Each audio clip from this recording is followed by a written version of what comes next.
Hey everybody, and welcome back to the Bodyboarding News Network. And this is the Lockdown Showdown episode number 8. Man, time flies when you are having fun. In this episode, we are dropping in on Manny Vargas, commentary icon, DK specialist, all round great guy. So sit down, enjoy. This is a good episode.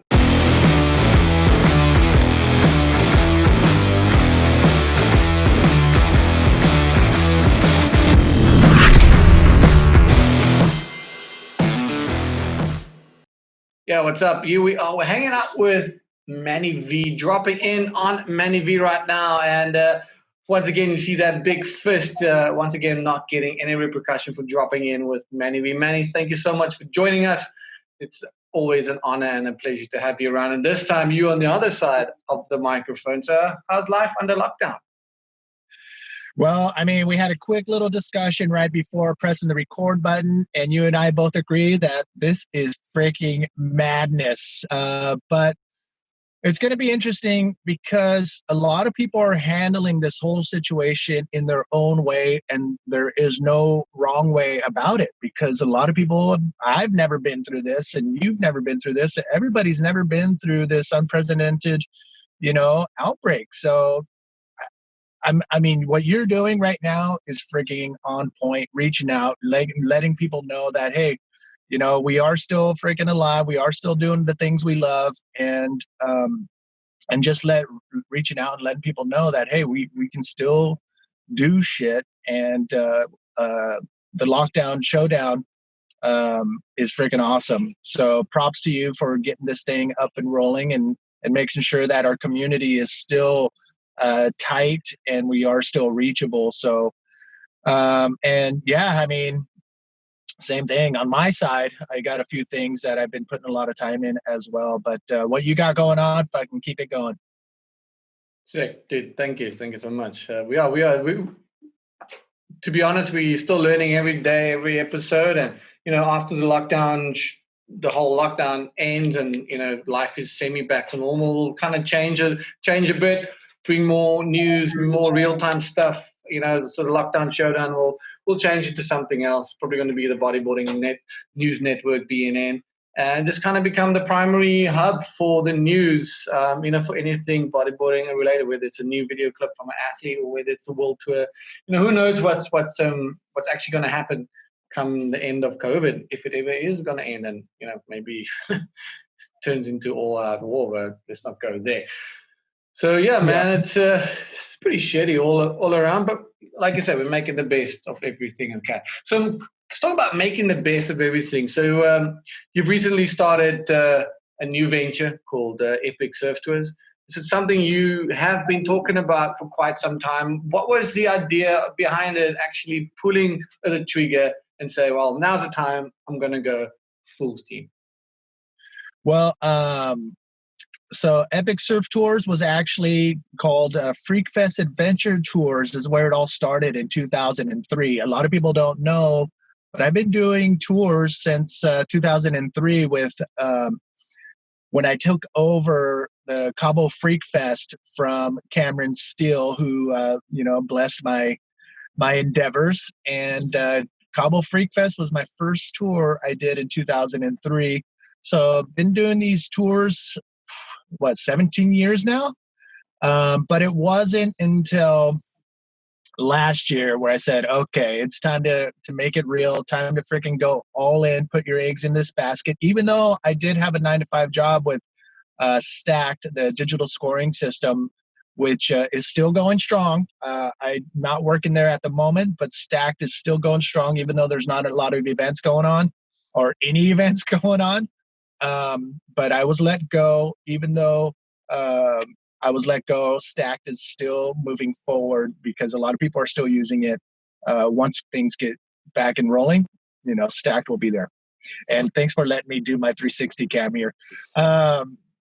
So I've been doing these tours forever, but it wasn't until November 20th, 2019, where I finally said, okay, time to freaking make this super duper legit. So I got an LLC in the States. I got, proper insurance for the company, proper insurance for the vehicles. Everything is 100% on point as far as documentation and making it legit. So the connection between Epic Surf Tours and the name itself was, I mentioned it before on some videos, but I was divorced in separated in 2014, and eventually it became a divorce. But I was in a pretty gnarly area for three months, and it wasn't until I found a bracelet. It wasn't this bracelet, but the bracelet said, "Do epic shit." And when I found that in the boxes while I was moving out of the house, that was the trigger to say, okay, time to get your shit together and get things rolling. And so I figured last year I started on the hunt. I'm like, well, what would be the perfect name to bring in my Baja Weekender, which are weekend trips to Baja, the Cabo trips, the Indonesia trips. What is the name that I could do or have that will encompass everything that, I've done and mean something? So I went on the hunt for epicsurftours.com. And lucky for me, there was a guy in Florida who had it and was willing to negotiate the domain name, which is epicsurftours.com, Facebook, Instagram. He had all of those, and he let it go. It wasn't cheap, but it was something that meant something to me. So Epic Surf Tours, November 20th, LLC was born, and now it's on fucking hold, which is crazy. But it's there, it's ready, and I can't wait to get rolling again with that. So Epic Surf Tours has been pretty good, and I have about 25 people who have sent in deposits or payments.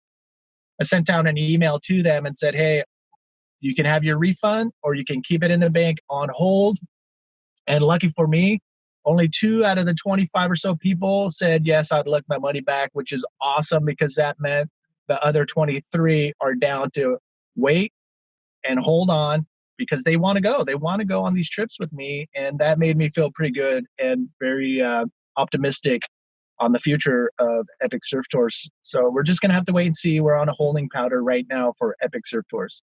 Welcome to Epic Surf Tours. My name is Manny Vargas. I've got 35 years of ocean knowledge, 25 years of traveling the world looking for waves, and I want to share that knowledge. I want to share that experience with you via my surf trips, video surf coaching, and photo sessions. For the surf trips, don't worry about a thing. I got everything dialed in, so all you got to worry about is riding waves, eating good food, and locking in those incredible memories. For video surf coaching, we take it step by step. I shoot photos and I shoot video. Afterwards, we break it down by looking at each and every single one of your waves, and you'll be clocking in your notes in the workbook. For photo sessions, I got all the toys. I got all the cameras, video cameras, and even a drone to document your photo session. It's all on the website. Start clicking around, and if you see something you like, or if you have questions, reach out to me. What are you waiting for? Let's go.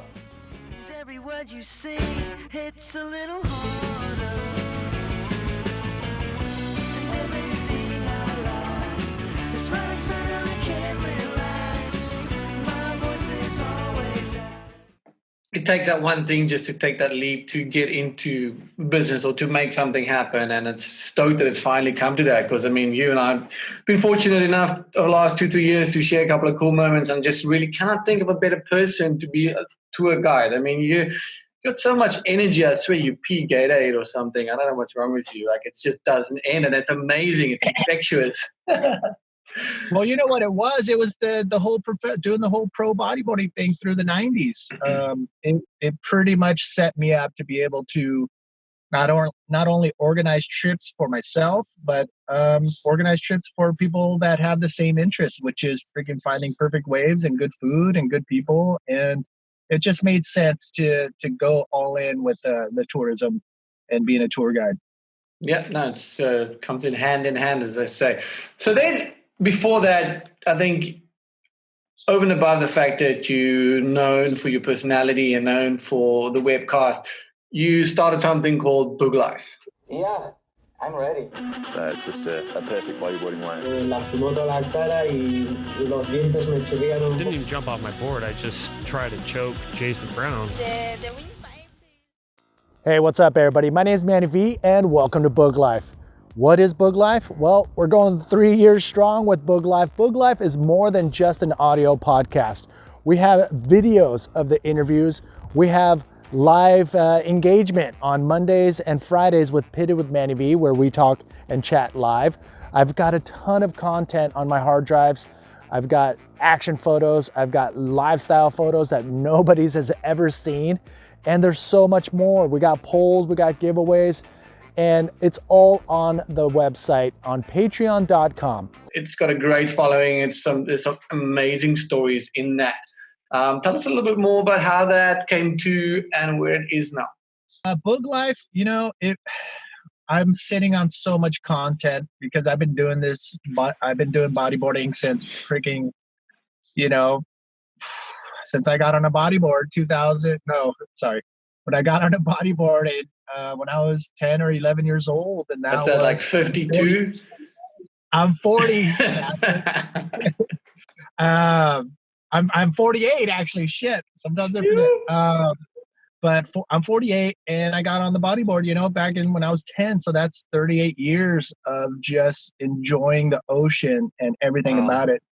And then there was a time, where it all switched over to like, okay, time to get serious. And I took the reins when I was 12, 13, started competing, doing all that.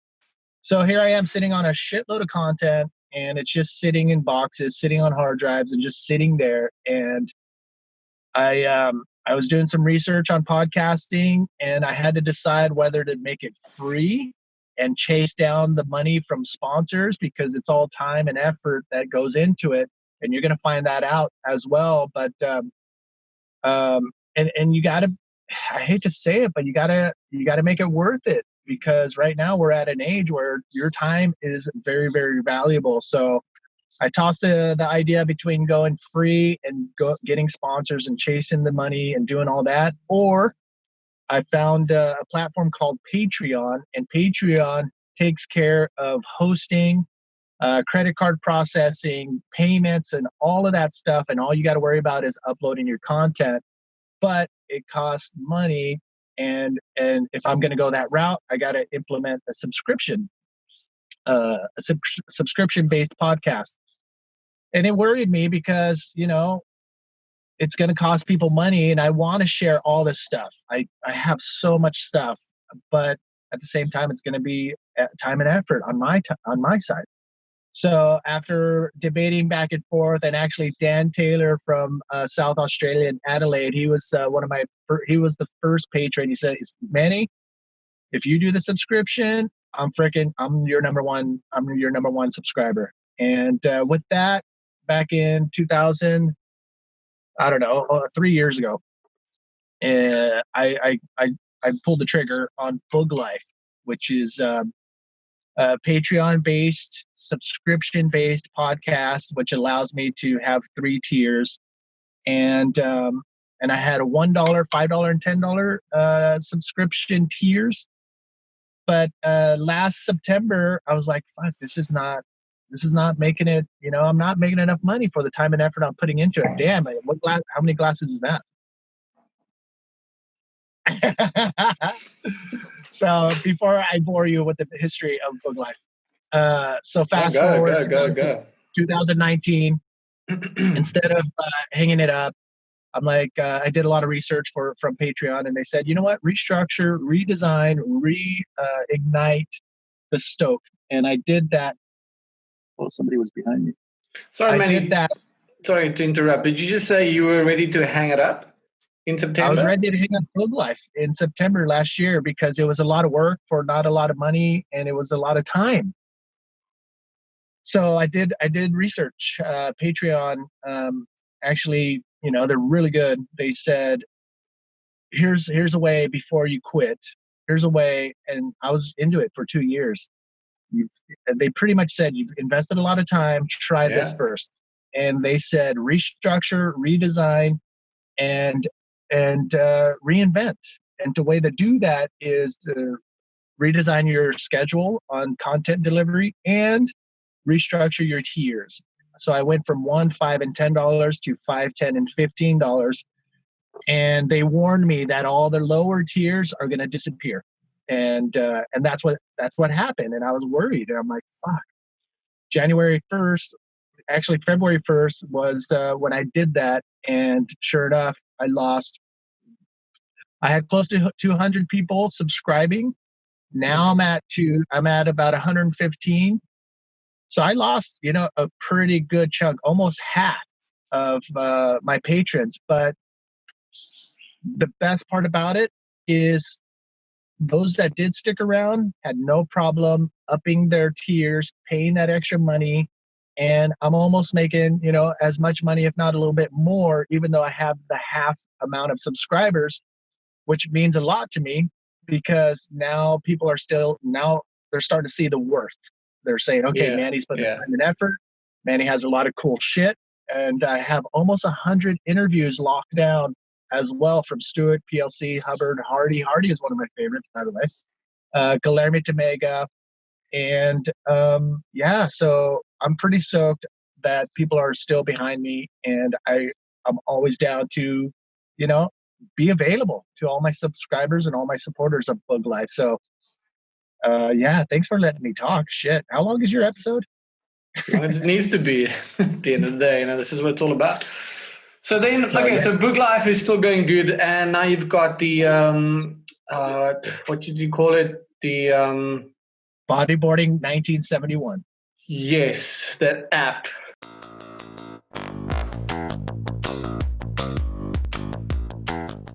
Welcome to Bodyboarding 1971. My name's Manny Vargas, and I have thousands and thousands of photos from all the years that I've been traveling around the world as a amateur pro bodyboarder, commentator, and bodyboarding editor. So I got a ton of photos, and this is it. This is your 100% all bodyboarding wallpaper app. Not only that, there's a couple other cool things that are included in the app. So take a look at the other couple videos down below on how to use this app, and also on the other cool features that are included. Hope you enjoy it. Please reach out, let me know what you think, and also rate the app in the App Store. I'd really appreciate it. Until then, have fun and enjoy the images. Boom! I'm guilty. I was going to download it today to check it out, to get on it and subscribe and do my part, but I've been so busy that I'm going to do it straight after this. But how did that come about? Because that is just like, that should have been done 10 years ago, but I don't think anybody's got the amount of content that you have. You're sitting on probably, like, if you have to print everything, you're sitting on the whole Amazon of just photos and content. So, I mean, there's so many times in my life I say, oh man, I wish I had a good bodyboarding pic as a background. And then you take one of yourself and it's a shitty 2-foot wave. There's no glory in it. So I'm just going to go back to that, whatever the landscape. But I mean, how did that come about? Like, this is just, it was a matter of time. You know what? It was Boog Life. Boog Life triggered it because, again, the reason why I started Boog Life was because I'm sitting on a ton of content.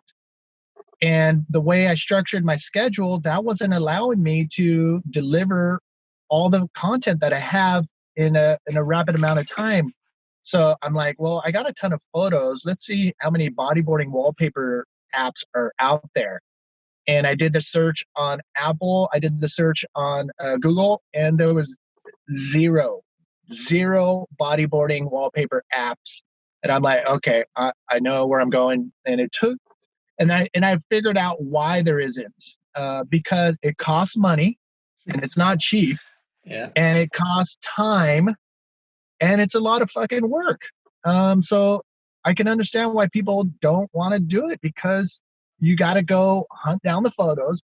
You got to resize them to make them good for the app. You got to, oh my God, Apple was, I understand why the Apple App Store is legit, because they scrutinize every little thing before they publish an app in their iTunes or their App Store, because it literally took me a month of trying to dial in the app perfectly to be okay to be in the App Store. So the amount of time to build it was freaking just mind-boggling. I thought it was build an app with the software and freaking it's in there. But no, it costs money to have it not only in the app, and I'll give you guys a rough idea. Google Play Store, they charge $100 one-time fee for your app, and you're good. They do have some rules and everything that you got to abide by. Apple, it's $100 a month. Sorry, $100 a year. Every year, you got to pay them $100 just to be in their app store. Plus, these guys are taking 30% of whatever you make. Wow. So put that in perspective. How many paying apps are in each one of these stores? Millions. Millions. So imagine how much money these guys are making. Wow. For each app. So that's the thing. It's like, yeah, I'm charging $2.99 per month to have full access to all my awesome photos that I've had, which is I'll tell you what it includes. But out of that $2.99, I'm putting $1 as a profit because 30% goes to the app store, 30% goes to taxes, federal and state, and then what's left over is $1.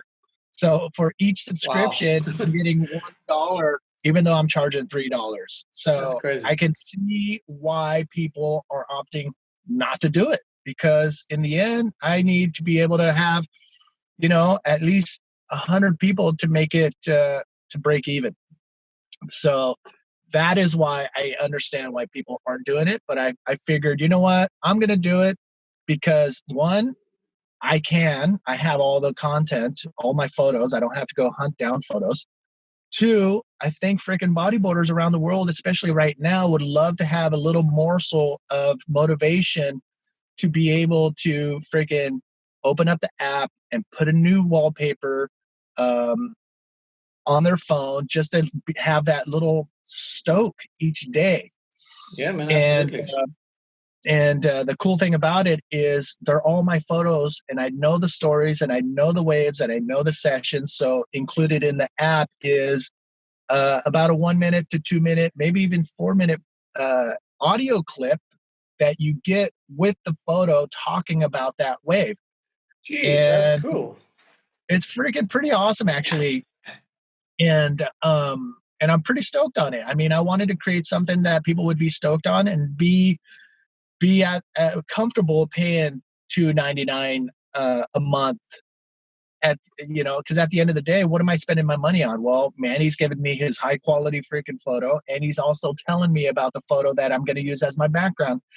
And there's a couple other things in there too. But $2.99 a month, $20 a year, or $40 lifetime, and you get 3 years guaranteed. So those are the 3 tiers. I think it's affordable for what you're getting. I think you're getting a deal, actually, because the photos are, they're priceless. And so that's Bodyboarding 1971. Bodyboarding 1971 also has a significance too. One, it's when Tom Mori invented the boogie board. Yeah, I thought so. And believe it or not, it was the year born. I was born. So it made sense to call it Bodyboarding 1971. And I wrote off the logo of the bodyboarding magazine that I freaking cherished growing up as a bodyboarder. So, and this is, a lot of people probably don't know this, but the 1971 is Tom Mori's handwritten, it's his handwriting from when you wrote Boogie Board, #1 Boogie Board, 1971 on the first Boogie Board. That's incredible. That's incredible. I think that's something that's a top incentive. Now that people know that, now that people know the actual story behind it, I think it just makes it well worth getting the app and supporting it, because I mean it's absolute treasure. It's a vault of just goodness in it. All your favorite riders. Thanks for letting me share that. I mean, I've been wanting to freaking get it out there because a lot of people just think of it as another wallpaper app, but there's way more to it. No, that's super cool. I really is cool. And what I'm going to do with the audio clips is, starting today, I will start in uploading the audio clips in Spanish as well. So I will be able to contact or be able to relate to or have the Spanish speakers who don't speak English relate to the photo. I'm going to learn relearn my French and Portuguese so I can get that in those languages too. So by the end of the year, I'm going to be working on that throughout the year. So, je parle français un peu. Je voudrais parler grand. So yeah, I'm going to be working on my French and Portuguese. So be ready for that. Cool. Merci beaucoup, Monsieur Manny. Jeez, man, yeah, that is super, super exciting. So yeah, I'm busy downloading it now as we speak. So pretty keen. Holy shit! This is the most I've talked. Usually, I'm doing what you're doing, asking the questions and sitting quiet. But because of Boog Life interviews, but thanks for freaking letting me talk about it. I haven't really talked about it anywhere, so this is good. This is pretty cool. Thank you. That's cool. Well, so you do 5 on the fly, right? So I'm going to return the favor because people don't know this about you. They didn't know that you actually had hair back in the day. They didn't know that you. No, I'm just kidding. So I'm gonna shoot you with. I'm just going to take a leaf or a page out of your book, and I just think it's a cool gesture for getting the people to know a little bit more about Manny V over and above Boog Life, over and above the boom personality, and just the general cool dude. So you said you started bodyboarding since you were 10. What's that? That's a lot of years. 38 years, as you were saying. So I can't even do the math. That's how far back it is. But so what was your first board? Tell us a little bit about the first board you remember. Damn, well, I totally remember clearly. My older brother, we came from a family of baseball players, and if I didn't find the ocean, guaranteed I would have been a professional baseball player with the likes of Jackie Booter and Lance and Ronquillo. Those guys were also baseball players. But my brother, one of my older brothers, I come from a family of 7 boys. There's one younger than me. I know, full Mexican style. But one of my older brothers brought home a Maury 139 red edge with 2 fins on the bottom. And I lived about a 15-minute walk to the beach. So I was really lucky in this small town called Imperial Beach, beautiful white sand beaches. And so, one summer day, he brought home this board, and I was going to the beach, but I was running around playing on sand, throwing the ball around and doing all that stuff. But he brought that board home, and I took it. I'm like, hey, can I take it to the beach? He's like, yeah, go for it. And I don't remember my first wave, but I do remember just freaking seeing the blue bottom of that board upside down in the backyard with the 2 fins and just grabbing it and then going towards the beach. And that was the beginning. And I am on the hunt for a 139 Maury Boogie red edge with 2 skegs on the bottom. And my friend Glenn Pollicare and Jordan Hetrick, they're on the hunt for me, they're master vintage board finders, or hunters. So they are on the hunt for me. And as soon as I get that thing, you'll be the first to know. Well, I'm sure the VBC boys can help out with that. So we'll be doing a post on their group as well. It's such a cool little group. That board is an absolute gem, Manny. I mean, then after that, so you got that stoke. The fire started burning. The head started turning. It's like, okay, man, I need to. This is me. What happened from there? When did you actually now decide that this is something that I want to pursue? This is my life. Bodyboarding is what it is. Not baseball, nothing else. Just give us a quick insight about that. I'm guessing it probably was when I was between 12 and 13 years old. I mean, I'm 48. My memories are not freaking fully intact, but I'm going to guess it was like between 12 and 13 years old, because at 13, I started competing as an amateur and started going to these little training sessions that the local surf shop was putting together. RC Surf Lines was a local surf shop, and they sponsored a bunch of people, and they sponsored us, and they had these little training sessions, and we would compete in, starting 13 years old, 14, 15, and then 16 came around, and that's when, okay, frick, I've been doing all this time in the water. Now it's time to go travel throughout San Diego, throughout California, and compete with other people. And it was I was very, very fortunate, because that's about when the boom started as far as bodyboarding, and Billabong, Quicksilver, all these guys jumped on board to sponsor people. And at like 16, 17, 18, Quicksilver was sponsoring bodyboarders, and I was fortunate enough to get on that train with Paul Roach and Jack Lindholm. So we were all sponsored by Quicksilver at the time. And yeah, so between 13 and 16, our crew of bodyboarders in Imperial Beach would show up to a contest, and out of like the 10 of us that showed up, 10 to 20 of us that showed up, Sure. half of us would be in the finals. We were freaking forced to be reckoned with in California. And then a couple other guys made it into the magazines, and then I finally had a mentor. His name's Mike Conley. He was one of the first pros to come out of my town. And yeah, it was pretty awesome to be able to have somebody in your hometown to look up to, who you can bodyboard with and be friends with and do all of that.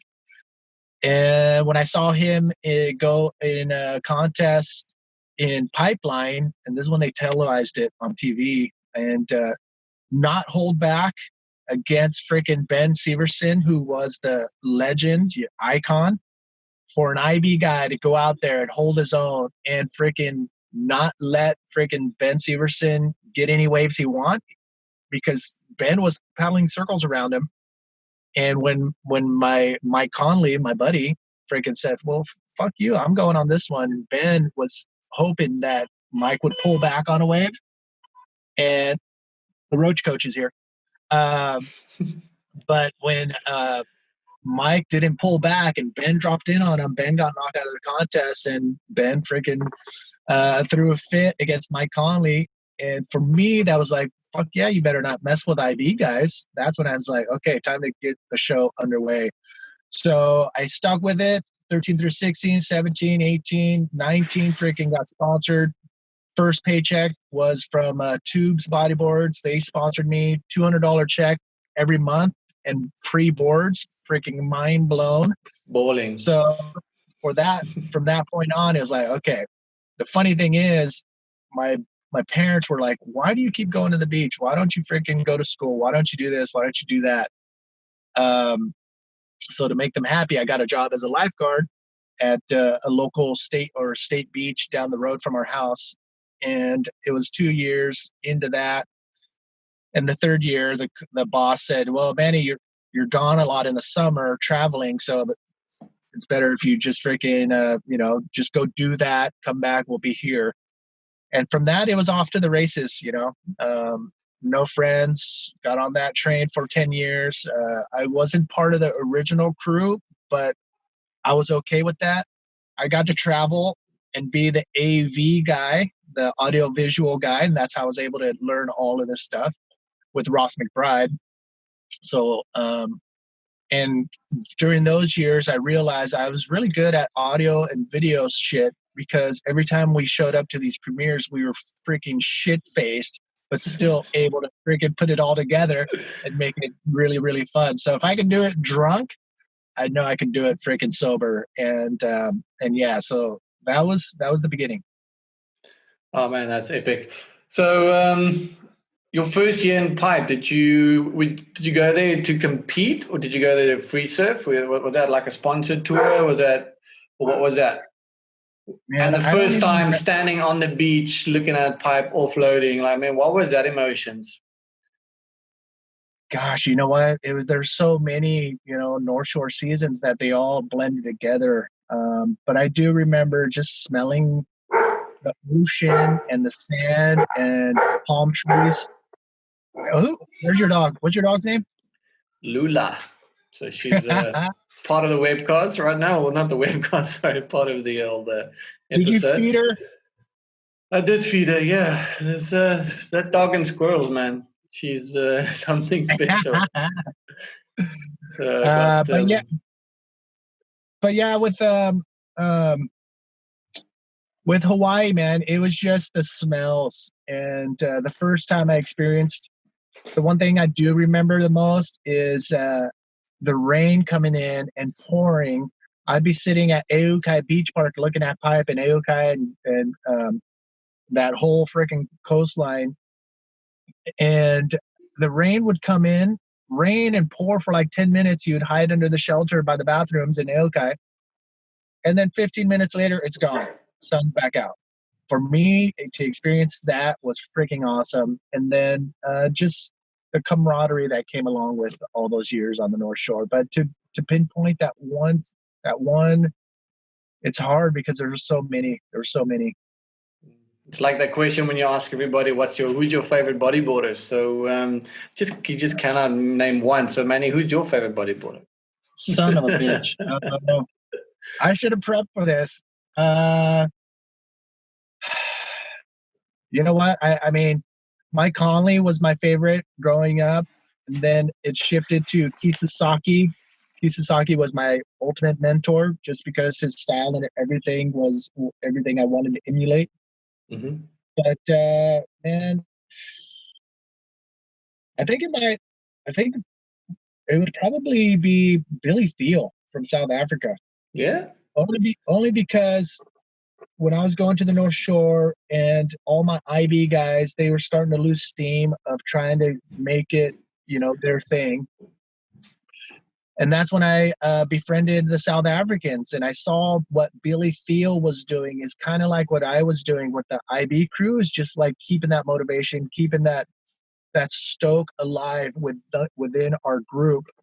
And what he was doing was similar to the same thing. He was so friggin' passionate about bodyboarding that he was able to,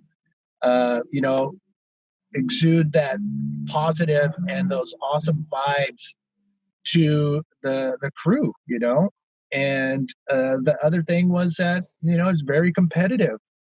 And we were competitive too. So to be able to cling on a group that had similarities to the group that I grew up with was huge for me going through the North Shore season years. And to be able to know and count on Billy Thiel to be that guy to not turn down any challenge. Like, I've said this story before. It's like we were partying one night and we all knew the shore break was going to break. YMA shore break was going to break the next morning. We still partied until like 2 or 3, and we still showed up at YMA shore break at the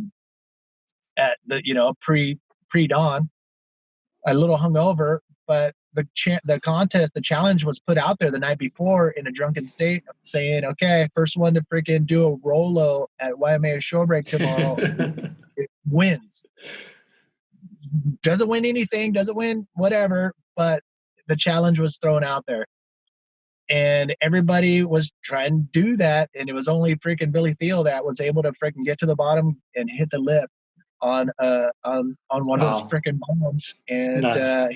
He won. So for me, because of what he brought to his community and his crew during those times, I would probably, for me, it was Billy Thiel. Yeah, absolutely. Total legend in our ranks as well here and back in South Africa. It just kind of shows that fierce drive the South Africans had, and it's why we have, for the last 5 years, we got South African world champs. It's just that hunger, that there's that something that you cannot actually explain what drives these people. It's just weird.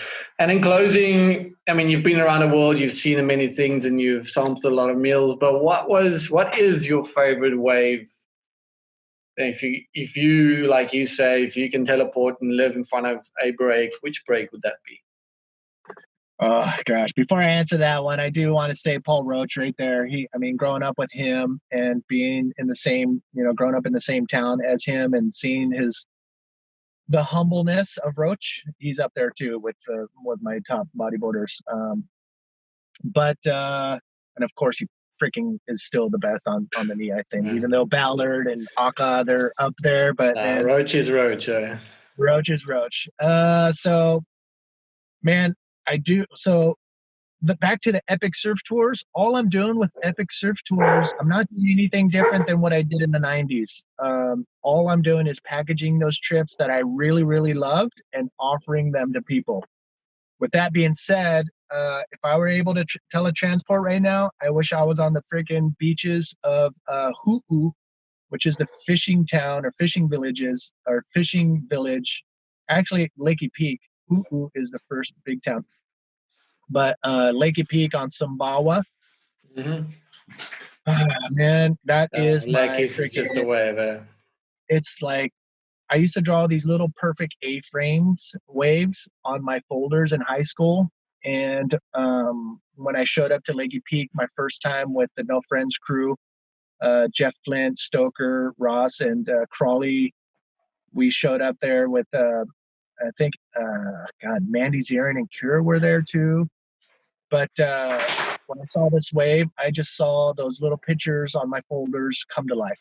It was like it's amazing. 2 feet to 6 feet, perfect A-frame. Anything bigger than that, it takes on more of the direction of the swell. And Lakey Peak is for me the best wave on the world for me.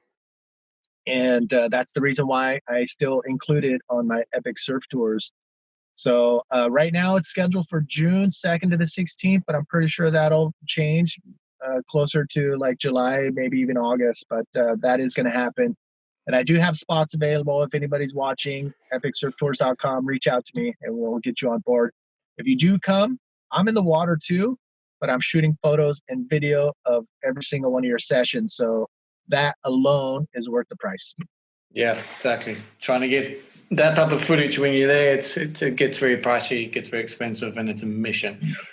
Well, Manny Vargas, thank you so much for allowing us to drop in on you and listening to these amazing stories. I'm sure the viewers will be super stoked to get a little insight of what goes on in the life of Manny V. Once again, thanks for joining us in the Lockdown Showdown. Thanks, Dion. I appreciate it. Oh, that was really cool, getting to chat to Manny on the other side of the microphone, getting to know what it's like, me, the man behind Boog Life, and just being the awesome dude that Manny is. Well, coming up in our next episode, we are dropping in on someone that dropped out of the industry quite quickly after his pro career, and that is South African phenomena Mark McCarthy. Who can forget all his stellar performances, especially the one at Fronton 2012. So that's it from all of us here at the Bodyboarding News Network. Mumbles out.